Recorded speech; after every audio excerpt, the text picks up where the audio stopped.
Greetings, Benazir. How are you, David? Very well indeed, and yourself too, I trust.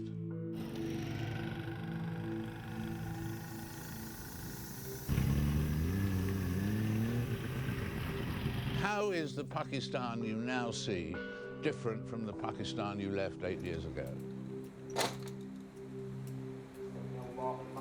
I do believe Pakistan is under increasing threat of an extremist takeover. And to save the country, I believe we must restore democracy. Benazir Bhutto returns to Pakistan today after 8 years in exile, defying warnings of an assassination by Al-Qaeda and vowing to restore democracy to a homeland. I would like to thank all of you who are here and accompanying us on the plane journey back home. This is a very critical moment in Pakistan's history.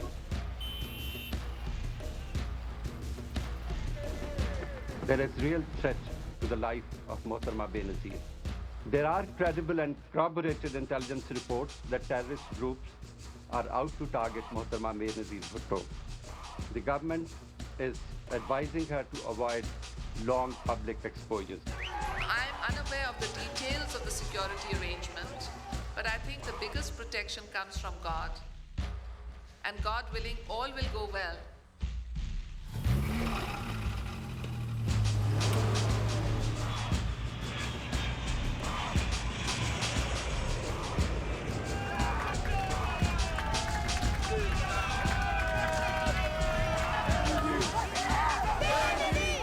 You think that Benazir Bhutto will have a third term as Prime Minister of Pakistan?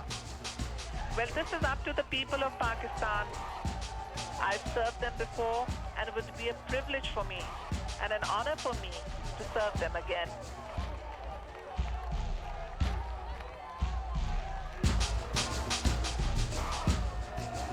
We are here just for the Mohtarma Benazir Bhutto. Are you from Karachi? Yeah. All for Karachi?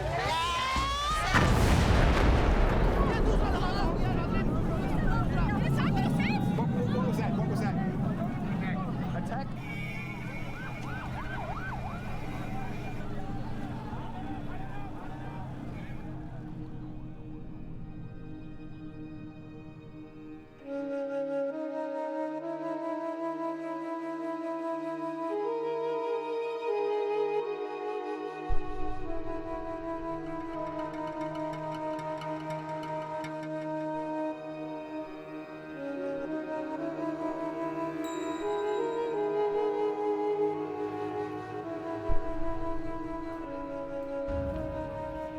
On August 14, 1947, a new nation was born. Pakistan, created by separating the Muslim regions of India from the Hindu.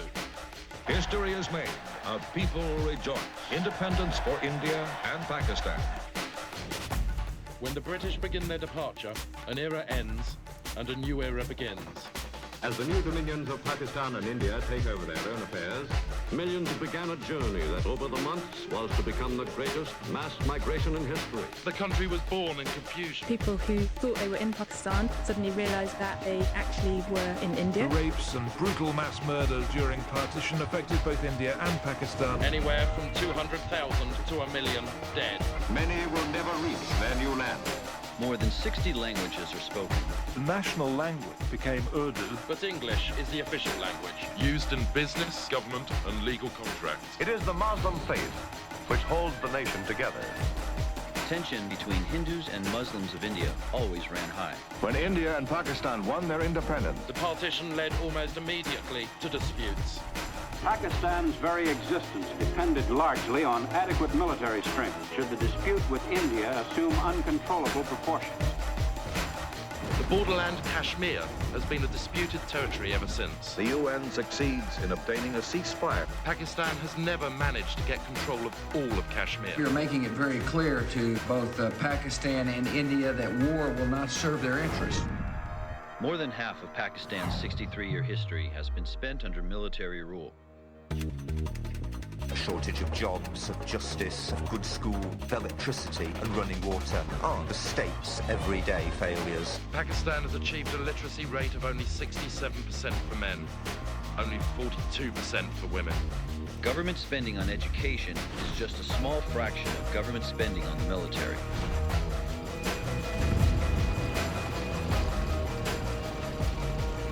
Money was pumped into weapons and into Pakistan's religious seminaries or madrasas. For years, theirs has been a radical, ultra-conservative message. Those same madrasas would go on to produce the extreme Islamist Taliban movement. Honor killings, a traditional cultural practice, are widespread and legal. Murder has been condoned by the state in the case of these barbaric killings. The school was closed 19 at the people were time. killed in the explosion, Three more than of them 50 were- wounded, among the dead at least 4 police officers, often in the front line. The militants' campaign is ferocious and widespread. After 9/11, things changed dramatically. Pakistan, a country with an extensive nuclear arsenal, is facing a very serious security challenge.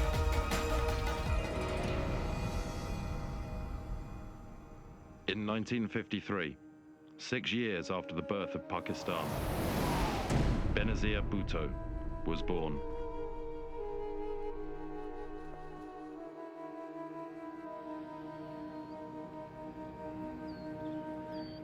I was born on June 24th, 1953.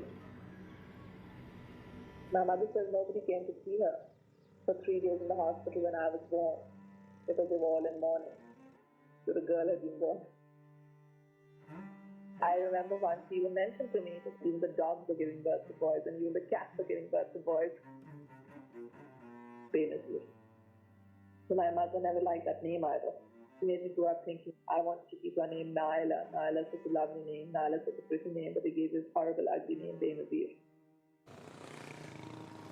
Benazir means without compare. B means without. Nazir is like, I guess, vision or comparison. Basically means unique, one of a kind. And boy, did she turn out that way. I am what I am because I am Zulfikar Ali Bhutto's daughter. Bhutto was the quintessential charismatic personality. He was young, educated. Zulfikar Bhutto was really a man of the world. He went to USC, and then he transferred to Berkeley, and then he went on to Oxford. And he wanted to be taken seriously on the global stage. Bhutto was appointed to represent Pakistan at the United Nations. He was able to bring Pakistan in the middle of a lot of global discussions. I think Zulfikar Ali Bhutto, what he had that made him so special was incredible eloquence, great belief in himself, and then a serious ability to do backroom deals. Something that is very famous in Pakistan psyche, Bhutto, when he came to Washington, D.C. and met with Kennedy, Kennedy told him, Mr. Bhutto, if you were an American, you'll be in my cabinet. Bhutto retorted back saying that, Mr. President, if I was an American, I'll be in your place.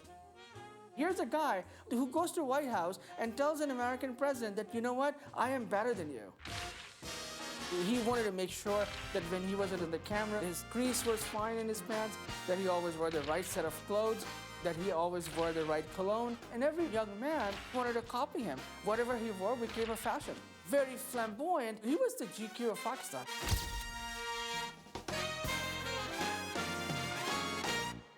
Zulfikar Ali Bhutto was courting my aunt, Nusrat. The minute my father saw my mother, who was so absolutely gorgeous, I think he flipped and was love at first sight. I remember my mother being glamorous, well-dressed, and, so competent. Nusrat was not only a wife, but a close partner of Mr. Zulfikar Ali Bhutto. She advised him extensively. She was Iranian, and she was more modern than the average Pakistani woman. She famously drove a car when Muslim women were not driving cars at all. The social consciousness of both parents was so powerful that it influenced all the children, not only Benazir, but Shahnawaz, Sanam, and Murtaza. It was like they were going to leave a legacy behind them so that the children could carry on, could carry forward. There was a reason why they were called the Kennedys of Pakistan. Zulfikar's father, Shahnawaz Bhutto, profited from partition. He received from the new Pakistan a gigantic tract of land, larger than they can imagine, like Los Angeles County. We were landowners, large landowners. My father was telling me, look at the way these people sweat in the heat and in the sun in the fields. It is because of their sweat that you will have the opportunity to be educated. And you have a debt to these people. You've got to come back and pay that debt by serving your people. In a feudal system, everyone is beholden to the master. And this is what Zulfikar Bhutto, Benazir's father, came from, and what he was trying to change so that there could be some progress in Pakistan. He saw that countries that do well economically have to have some kind of a middle class that give the people the opportunity to move upwards. For Zulfikar Ali Bhutto, education was the key for everything, not only for his own children, but for the people of Pakistan, because he knew with education, people will be able to stand on their own feet. They'll be productive members of society, and you can create democracy. It was my father who was against the gender constraints of my time.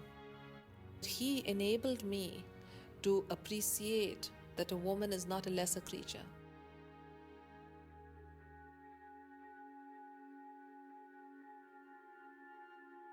I wore the veil once. When I was 13 years old, it's really like an initiation right into the world of adulthood. I remember when I wore it, it's hot, it's cumbersome, it's long, you trip over it. You can see the world through that black fabric. And it's not a clear world, it's a muted, grayish world. Papa and Mommy went in their bedroom.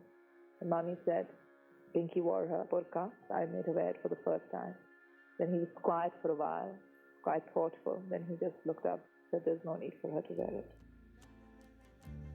It was an extremely bold step for him to take, because until that time, no woman from the Bhutto family who reached adulthood had ever gone without burqa. Not too long ago, I sat where you now sit, tramping to class in subarctic temperatures, fighting for books at Hillis Library, cramming for exams. Oh, baby, baby, it's a wild world. I met her first day of freshman year at Harvard. She was 16, I was 18. She was quiet, she was studious, she made a small circle of friends, but this was 1969, and 6 months of her arrival, all the dorms went co-ed. We were in the same dorm. She talked a lot about her own family. We have a lot in common. Benazir comes from a political family. She was very interested in politics, was interested in the world. Not only was she becoming a grown-up, but she was independent for the first time, and her life was under her control, and no one else could control it, not Mummy, not Daddy, just Benazir.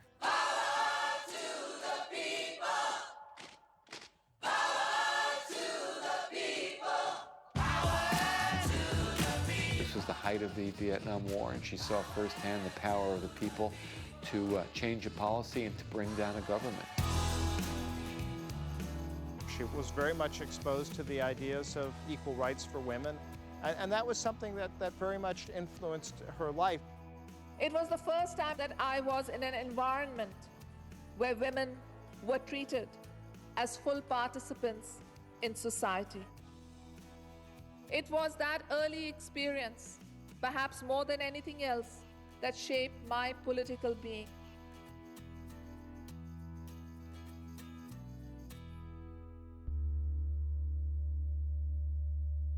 India and Pakistan, of course, have fought numerous wars, but I think none was more bitter than the War of 1971. India dismembered Pakistan, it split East and West Pakistan, East Pakistan becoming Bangladesh. The loss was a humiliation to Pakistan. Not only had their geography changed, but their national sense of self was changed. East Pakistan was a part of Pakistan, made with our own blood and our own sweat. If India thinks that she's rubbing Pakistan's nose to the ground and that Pakistan can come to a settlement in the way that she's behaving and has behaved in the past, that will then not bring about agreement. There will be endless bloodshed and confusion and chaos. Bhutto was immediately rushed to the United Nations to negotiate peace with India. It was great drama for the UN in its relatively young phase. Yesterday, my 11-year-old son telephoned me from Karachi, and he said to me, "Do not come back. It's a document of surrender. We do not want to see you back in Pakistan if you come like that. We will fight. We'll go back and fight. My country hearkens for me. Why should I waste my time here in the Security Council? You can take your Security Council. Here you are. I'm going." The UN was not going to intervene on the side of Pakistan. Zulfikar Ali Bhutto made it very clear that Pakistan would not surrender. He didn't come to New York to surrender. That propelled him into a very strong national figure.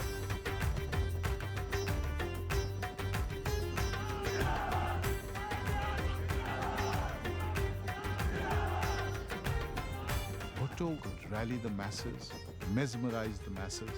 हमने मंजूर करो करो करो कह के मंजूर नहीं किया। अरे समझ जाओ लोगों, समझ जाओ। He formed Pakistan People's Party. To form Pakistan People's Party, he had a very simple, very popular slogan: food, clothes, and shelter. People of Pakistan were hurting because of the poverty, lack of education. There was no hope of prosperity.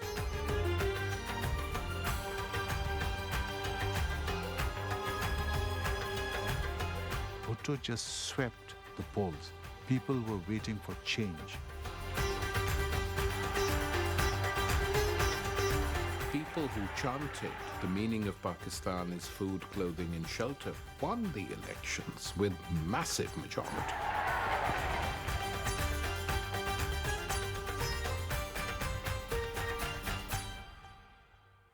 He was the leader. Every organization, army, everybody was supporting him throughout. He moved rapidly to make peace with India. Certainly his greatest diplomatic triumph was the Simla Accords. I met Mrs. Gandhi in 1972 when I accompanied my father to Simla. I was wearing my first sari and I was very concerned that I might trip over the sari and it would come undone in front of all the international photographers. I provided the interest in India. So much newspaper coverage, people wanted to do interviews with me. I was quite overwhelmed.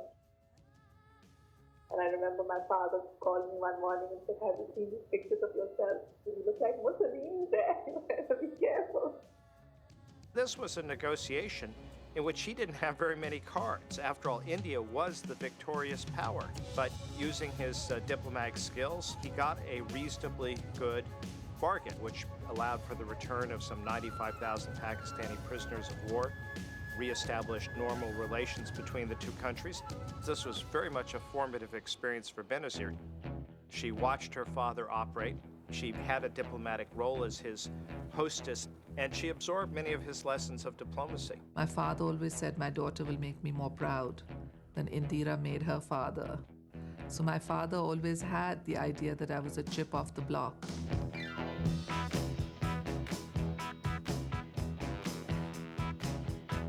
We met when we were both in England, and I was at Cambridge, she was at Oxford. I was struck from the first moment I met her by her force of life. Harvard was a place where she could really be herself. She wasn't in the limelight. At Oxford, there was a large Pakistani community. She was older, and I think she was thinking about her future career. It was assumed that she would not go into politics. She did an interview shortly as she was to leave Oxford. The headline was, "No politics for the president's daughter." But at the same time, she had her eye on what was going on in Pakistan.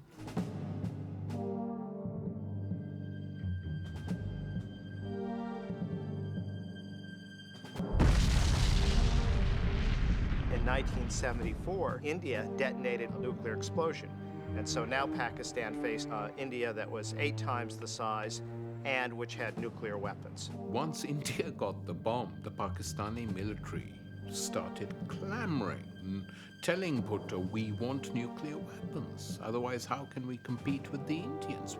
Bhutto made this famous speech, "We will build the nuclear bomb," he announced in public, "even if we have to eat grass for 1,000 years."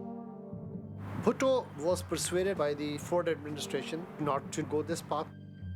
Dr. Kissinger actually was a friend of my father's and respected him greatly, and he tried to warn him as a friend. So he said, "I don't want you to be made a horrible example of, and so you should not develop the nuclear device." But that didn't quite work with Zulfikar Ali Bhutto. It was the nuclear power that essentially broke down Zulfikar Ali Bhutto and the West.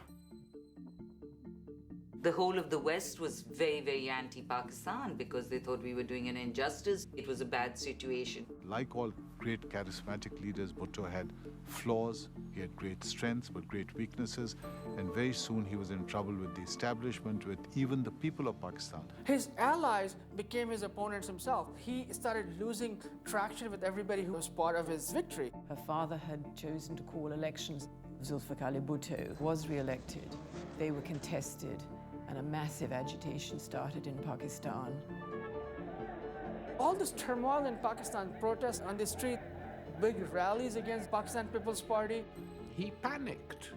He didn't do enough to spread Islam in the country, to appease the mullahs, if you will. So he thought he would outflank them by pushing through reforms or demands that they wanted. He made Friday the national holiday, not Sunday. He banned alcohol in the country. His agenda was too wide and too spread out. The large, huge alliance that he had, that pretty much crumbled down. I'm not arrogant. I would hate to be arrogant or to consider myself to be arrogant.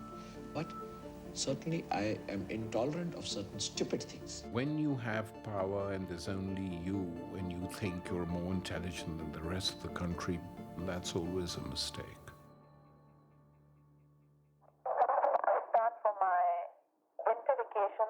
Because it was my father's birthday.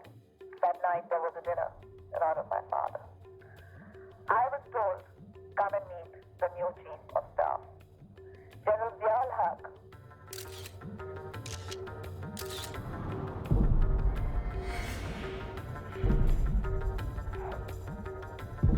Ziaul Haq was selected and kept as the chief of army staff because he was the least threatening general in Pakistan army.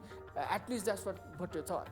My father depended heavily on the reports of inter-services intelligence. So he said this choice would make the army very happy. He frog-leaped Zia over the heads of 5 other generals. Zia was, on the face of it, very humble. That's the phrase often he used, "I am your humble servant." And Bhutto was taken in by this show of deference. And then what had to happen happened. Mister Bhutto की हुकूमत ख़त्म हो चुकी है। सारे मुल्क में martial नाफिज कर दिया गया है। कौमी और सूबाई असेंबलियां तोड़ दी गई हैं। सूबाई गवर्नर और वजीर हटा दिए गए हैं।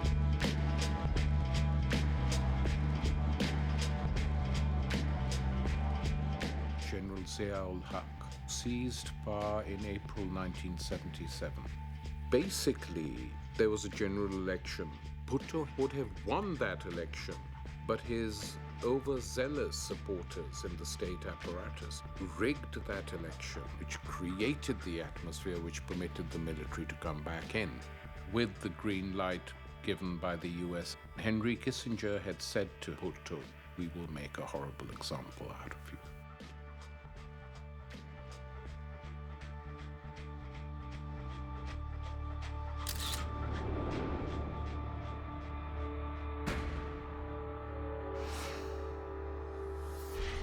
The charges that were brought against Zulfikar were never proven. They were not warranted. And so this was basically to get rid of him. And then after that, the troubles began for the family. I was in my 3rd year in university. My brothers had to go back to school.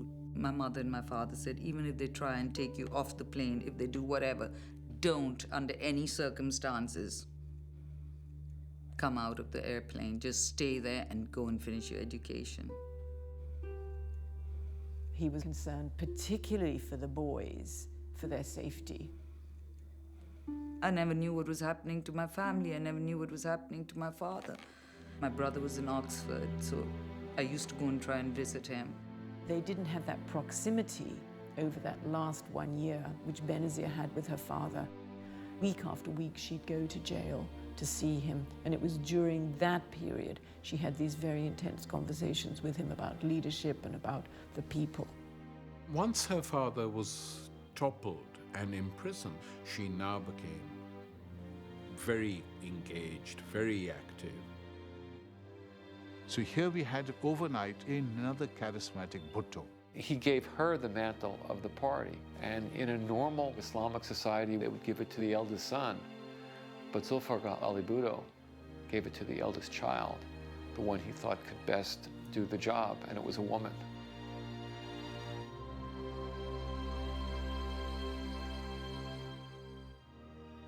It was a huge, ongoing struggle for the clearing of her father's name. Then things went from bad to worse. If my father is executed, I honestly do not believe we can talk of Pakistan as it exists today. We cannot talk of a viable country. Pakistan cannot stay united. Pakistan will disintegrate.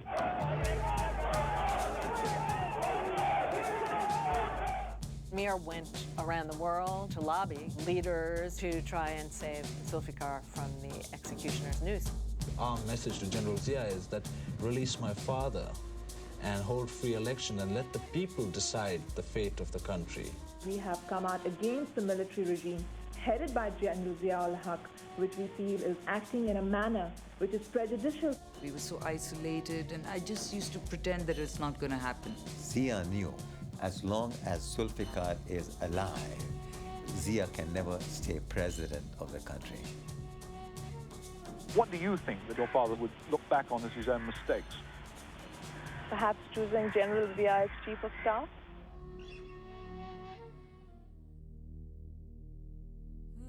Father, very intelligent, Coriolanus in Shakespeare, finally falls out with his own supporters, weakens, and his enemies pounce on him.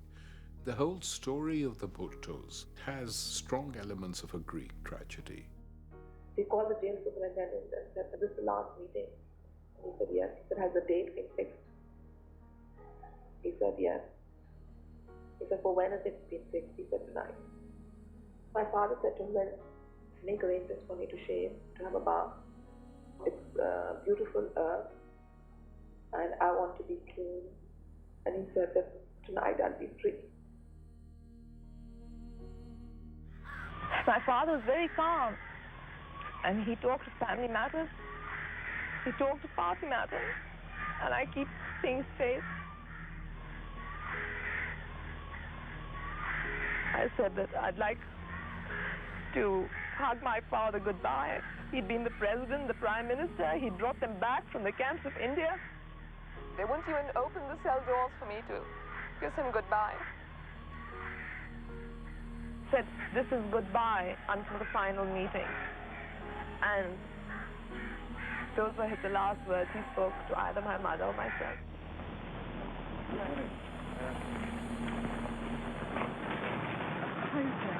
Well, I don't want to say much. I came just to tell you that what's the personal tragedy. And they've tried to break our father. They've tortured him for 2 years. They couldn't do that. They tried to ruin his political name, and now they've killed him. We have nothing to be ashamed of. They have buried a martyr today.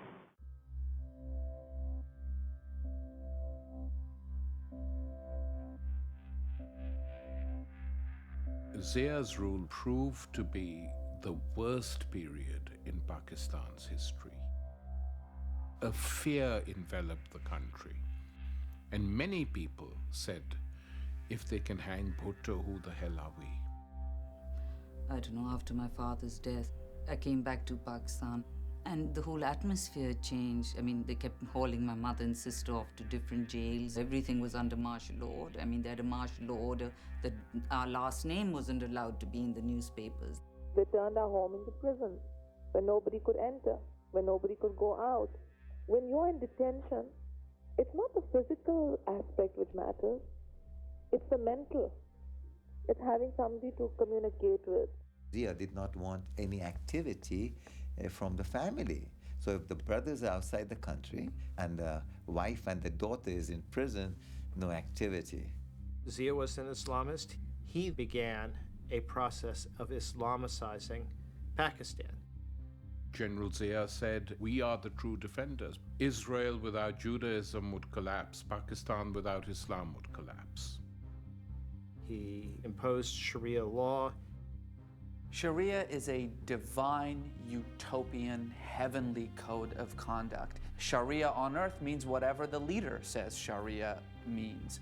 But of course, the area in which they had the most devastation was in women's rights, what's often referred to as the hudud laws. The punishment for these crimes is actually mandated by the Quran. There was this notorious law under which if a woman was raped,